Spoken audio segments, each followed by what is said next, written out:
যে অনুষ্ঠান করা হয়েছে অনুষ্ঠানের সভাপতি আছেন রফিউল মধু, ঢাকা মহানগর দক্ষিণ বিএনপি আহ্বায়ক, আমার কান্ট্রি নেতা ও আমার গুরু। উপস্থিত আছেন সঞ্চালয় তামির আহমেদ রবি, আরেক পুরুষ সদস্য সচিব, ঢাকা মহানগর দক্ষিণ বিএনপি। আজকে এই সভার প্রধান অতিথি জনাব মির্জা আব্বাস ও উপস্থিত আছেন স্থায়ী সদস্য ও কান্ট্রি ভাবি আফরোজা আব্বাস, বীর মুক্তিযোদ্ধা আব্দুল সালাম, বিএনপি চেয়ারপারসন উপদেষ্টা। উপস্থিত আছেন আরো মহানগর বিভিন্ন নেতৃবৃন্দ।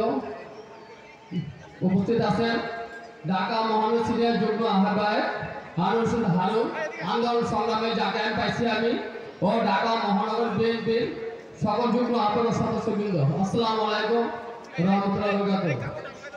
সংগ্রামী ছাত্র ভাই বন্ধুরা, আপনারা জানেন দীর্ঘদিন যে আন্দোলন সংগ্রাম দিয়েছে সেই সংগ্রাম সবসময় অগ্রগত হয়েছে। ভবিষ্যতে ইনশাআল্লাহ আমরা 31 দফা যে নির্দেশনা দিবে জরুরি সিদ্ধান্ত ইনশাআল্লাহ আমরা ডোর টু ডোর ইনশাআল্লাহ পৌঁছে দেব। খোদা হাফেজ। বাংলাদেশ জিন্দাবাদ, বাংলাদেশ জাতীয়তাবাদী দল জিন্দাবাদ, সূর্য অমর খালেদা জিন্দাবাদ, তারুণ আহমদ তারেক রহমান জিন্দাবাদ, জনতা জনপ্রিয় জিন্দাবাদ।